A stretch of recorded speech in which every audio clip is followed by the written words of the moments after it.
네, 섹터 플러스 오늘의 두 번째 주제는요. 중동 리스크입니다. 중동 정세 최근 계속해서 격화되고 있는데 이에 따라 국내 방산주에 대한 기대감이 나타나고 있는 상황이거든요. 일단 아무래도 가장 먼저 반응이 나왔었던 쪽은 유가였고 또 국제유가 급등하니까 달러 강세, 국채 금리까지 오르고 있는데 10년물 금리가 오랜만에 앞에 4자가 찍혔습니다. 이것 때문에 어제 미국장이 좀 조정을 받았고 또 막 일각에서는 연준의 비컷 가능성도 물 건너갔다는 분석들도 나오고 있는데 이런 흐름들이 당분간 이어질 것이라고 보시나요? 어떻게 생각하세요? 일단은 미증 씨 아까 말씀드린 것처럼 미증 씨가 조정을 받았던 이유 중에 하나는 아까 연준의 금리 인하 기대감이 사라졌다. 그 부분은 어떻게 보면은 견조한 고용 지표가 또 한몫했다라고 보여지고 있고요. 저는 오히려 이 방산 관련된 지금 이 중동 지정학적 리스크 관련해서 본다라고 한다면 물론 이제 유가를 가장 먼저 중요한 포인트로 잡아야 될 겁니다. 우리가 지금 이 시장에 대한 흐름을 봤을 때 지정학적 리스크는 유가의 흐름을 좀 포인트로 기준으로 잡고 보시는 게 좋을 것 같은데 결국 중동 지정학적 리스크는 결국 세 가지밖에 없어요. 첫 번째는 그냥 서로 그냥 관심 없이 하다가 좋게 끝나는 거. 두 번째는 좀 치고받고 하다가 미국이라든지 유럽연합 이런 글로벌 국가들의 중재로 인해서 또 마무리가 되는 것. 세 번째가 전면적 확대인데 보게 되면 지금 두 번째 가능성이 상당히 좀 높다라고 보여지고 있어요. 근데 이렇게까지 생각했다가 오늘 지금 기사를 보게 되니까 하마스, 헤즈볼라, 후티 반군이 이스라엘 곳곳을 동시다발적으로 공습했다라는 이야기가 나오고 있거든요. 네. 근데 저는 여기서 방산주에 대한 기대감 이런 것보다는 조금 더 확장을 하게 되면 저는 오히려 미국 대선 쪽으로 시선이 좀 가더라고요. 지금 이스라엘이 미국의 말을 안 듣는다라는 이야기는 어떻게 보면 미국 바이든 대통령의 레임덕이 시작이 됐다라고 볼 수가 있겠고요. 네. 바이든 대통령의 레임덕이 시작이 됐다라는 모멘텀은 지금 해리스 부통령한테는 악재로 작용할 가능성이 커요. 여기에 트럼프 공화당 후보 쪽은 이스라엘 공격에 대한 어떤 타당성에 대한 이야기를 했기 때문에 여기에 대한 지지율 변화가 나온다라고 한다면 미 대선에 대한 불확실성이 상당히 클 것이다라고 보여지고 있고 물론 이제 치고받고 하다가 마무리가 될 것으로 보여지고 있어요. 미국 입장에서는 이제 무기를 팔아야 되기 때문에 이게 그냥 단순하게 그냥 휴전하기를 바라진 않을 겁니다. 그런 부분까지 고려해 본다라고 한다면 지정학적 리스크는 조금 더 움직일 가능성이 있는데 확정까지는 안 갈 것 같아요. 그래서 국내 증시에는 오히려 좀 미비하지 않을까라는 생각을 오히려 미비하고 오히려 다른 쪽 모멘텀들이 증시에 영향을 좀 많이 줄 것 같고 지금 이 중동 지정학적 리스크는 그렇게 크게 줄 것 같진 않다. 그리고 준다 하더라도 단기 변동성에 좀 그치지 않을까라는 생각을 하고 있습니다. 알겠습니다. 또 이렇게 미국 대선 관련해서까지 이야기를 해주셨는데 그렇다면 우리 이광욱 파트너 의견은 어떠세요?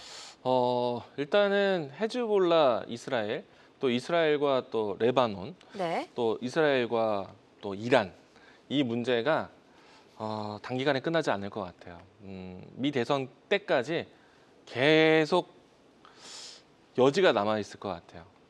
이스라엘은 미 대선 이전에 종전할 이유가 없다라고 봐요. 계속 중동 정세에 대한 부분들을 질서 확립이라는 이야기로 해서 미 대선 이전에 끝낼 이유가 없을 것 같고 오히려 끌고 가서 계속해서 이야기 이슈를 만들어야지만 뭔가 이 중동에 대한 이 질서를 좀 다시 재편할 수 있지 않을까라는 생각이 드는데 물론 정답은 없을 것 같아요. 그리고 이제 오늘 지금 현재 시점에서 이스라엘에 대한 키워드를 제가 검색을 해보니까 이스라엘 국방에서는 지금 헤즈볼라 후계자도 좀 제거된 것 같다라는 속보가 또 올라왔더라고요.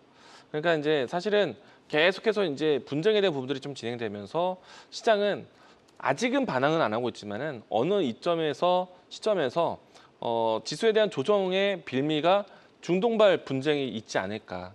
그래서 이제 우리는 항상 좀 의식하고 봐야 되지 않을까. 다만 시장에서는 그럼에도 불구하고 더 큰 주제가 있을 때는 언제든지 중동 리스크를 크게 신경 쓰지 않거든요. 다만 조정의 빌미가 될 여지는 항상 있다. 그래서 만약에 중동발 리스크가 또 나온다면은 이거는 굉장히 패닉과 같은 충격의 시장은 아니다. 그냥 시장의 빌미의 요인이 됐다라고 생각이 되고요. 근데 이 내용을 통해서 뭔가 종목을 바라보기보다는 변동성에 대한 주가 기술적 대응이 좀 맞을 것 같고 다만 이제 방산에 대한 생각은 좀 다를 것 같아요. 네. 빅텍이나 스페코 같은 종목들은 좀 너무 단발성의 주가 차트 보면서 대응하겠지만은 그 밖에 있는 방산 기업들 있잖아요. 올해 유럽부터 해서 수주 모멘텀이 꾸준하게 나왔었던 방산주 같은 경우에는 이번 10월 달이 상당히 큰 이벤트거든요. 폴란드 이 뭐 방산 전시회부터 해서 필리핀, 호주 그리고 미국의 전시회까지 이달부터 해서 11월 초 때까지 이어져 있어요.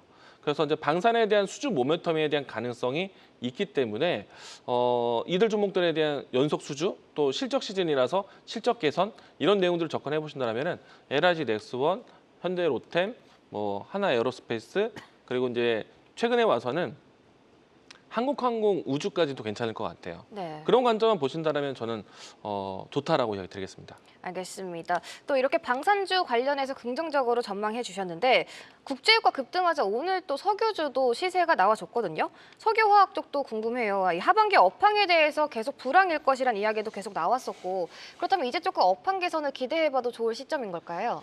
일단 석유화학 쪽은 중국 쪽에 대한 모멘텀이 좀 더 강했다라고 보여지고 있고요. 네. 일단 중동 지정학적 리스크 관련해서는 지금 뭐 이스라엘 국방부가 헤즈볼라 후계자 제거된 듯한 뭐 속보 기사가 나오고 있고 뭐 일제 이스라엘 공격한다라는 기사가 나오고 있는데 지금 보면 유가가 약세 흐름 보이거든요. 일단은 유가 자체가 안정적으로 좀 조정을 받는다라고 한다면 그렇게 큰 변동성은 보여주지 않을 것 같고 만약에 석유화학 쪽을 관심 보실 것이라면 오히려 철강 이런 쪽 중국 모멘텀을 좀 보는 게 맞고요.